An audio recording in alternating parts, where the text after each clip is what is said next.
கொஞ்சம் பாப்புலேஷன் இருக்கக்கூடிய நகரங்களில் அந்த ஊர்களில் நடக்கக்கூடிய குற்றங்களும் கொலைகளும் ரொம்ப பெரிய ஒரு உலுக்கிறோம் அந்த ஊரையே.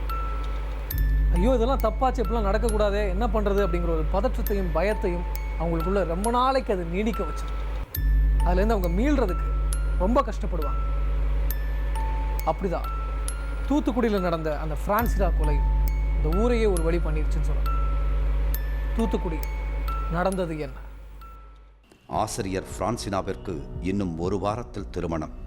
அதற்காக தான் ஆசையாக செய்து வந்த ஆசிரியர் வேலையையும் விடுவதென முடிவெடுத்தவர் கடைசி நாளாக ஒருமுறை பள்ளிக்கு சென்று அப்படியே சக ஆசிரியர்களுக்கு தன் திருமண அழைப்புதழ்களை கொடுப்பதற்காக அவற்றை எடுத்துக்கொண்டு கல்யாண கனவுகளோடு பிரான்சினா சந்தோஷமாக சென்று கொண்டிருக்க கூடவே துயரமும் அச்சுறுத்தலும் பின்தொடர்வதை யாரும் கவனிக்கவில்லை. தூத்துக்குடியில் சண்முகபுரம் பகுதியில் உள்ள இந்த தனியார் மழலையர் பள்ளியில் 3ஆம் வகுப்பிற்கு பாடம் நடத்தும் ஆசிரியர் பிரான்சினாவை எல்லோருக்கும் பிடிக்கும். அன்பாக பாடம் நடத்தும் பிரான்சினாவை யாருக்கு தான் பிடிக்காது?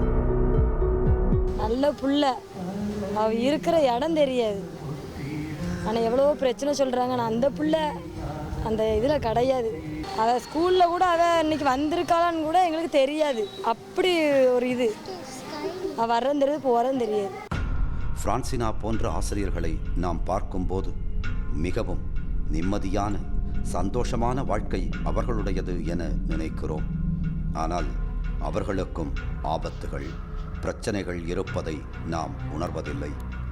பிரான்சினாவுக்கும் அப்படி ஓர் ஆபத்து இருப்பதை யாரும் கவனிக்கவில்லை. பிரான்சினாவுக்கு ஆபத்து ஓர் ஆண் வடிவத்தில் எப்போதும் நிழலாக பின்தொடர்ந்து கொண்டே இருந்தது. அந்த ஆபத்து வேறு யாரும் அல்ல, அதே ஊரைச் சேர்ந்த கீகன் என்ற இளைஞர்தான் அது. இந்த பொண்ணு தானுமே அவன் நம்மளை என்ன பண்ண மாட்டான், நம்மளை என்ன டார்ச்சர் பண்ண மாட்டான், நம்மளை விட்டு ஒதுங்கிட்டான். இந்த பொண்ணு ரொம்ப அசால்ட்டாக வர லாஸ்ட் டே அன்றைக்கு தான் 31ஆம் தேதி லாஸ்ட் அவள் ஃபைனலாக வந்து ஸ்கூலுக்கு அவள் லாஸ்ட் டே போகிறான். நான் நல்லா கிராண்டாக ட்ரெஸ் பண்ணிவிட்டு கிராண்டாக நகையெல்லாம் போட்டுட்டு பிள்ளை போயிருக்கேன். என்ன கனவோடு போனாலும் தெரில.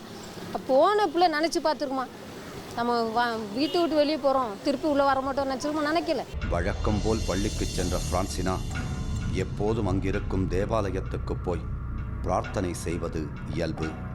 அன்று கீகன் பின்தொடர்ந்து வருவதால் கீகனால் ஏதாவது தனக்கு ஆபத்து ஏற்படும் என அஞ்சி இருக்கிறார். இன்னைக்கு கோயிலுக்குள்ளே வாய் எனக்கு இன்னைக்கு பயமாக இருக்குது அப்படின்னு சொன்னிச்சான். என்னைக்கு அப்படி சொல்லாதான் அந்த பிள்ளை. சாவரக்கு அறிகுறி காட்டுனுச்சோ இல்லை என்னன்னு நம்மளுக்கு தெரியாது. துணைக்கு யாராவது வந்தால் நல்லது என நினைத்த பிரான்சினா காரணம் என்னவென சொல்லாமல் தோழியை அழைக்க கடைசியில் யாரும் வரவில்லை என்றதும் தனியாக தேவாலயத்துக்குள் சென்று பிரார்த்தனை செய்ய ஆரம்பித்திருக்கிறார். அந்த நேரத்தை எதிர்பார்த்து காத்து கொண்டிருந்த கீகன் விறுவிறுவென தேவாலயத்துக்குள் நுழைந்து சட்டென தான் மறைத்து வைத்திருந்த கத்தியால் பிரான்சினாவை சரமாரியாக வெட்ட ஆரம்பிக்க வலியில் கத்தி கதறியிருக்கிறார் பிரான்சினா. அவரது அலறல் கேட்டு எல்லோரும் ஓடி வருவதற்குள் அருவாளோடு கீகன் தப்பி ஓடிவிட இரத்த வெள்ளத்தில் மயங்கிச் சரிந்திருக்கிறார் பிரான்சினா. நானும் அந்த அம்மாவும் போகிறோம். போனவுடனே பக்கத்தில் டீச்சர்லாம் சொன்னாங்க உள்ளே கிடக்காங்க போங்கன்னு சொன்னாங்க. அப்போ நானும் அந்த அம்மாவும் உள்ளே கோயிலுக்குள்ளே போனோம். கோயிலுக்குள்ளே யாருமே இல்லை, பொண்ணு மட்டும் தான் கிடந்தது.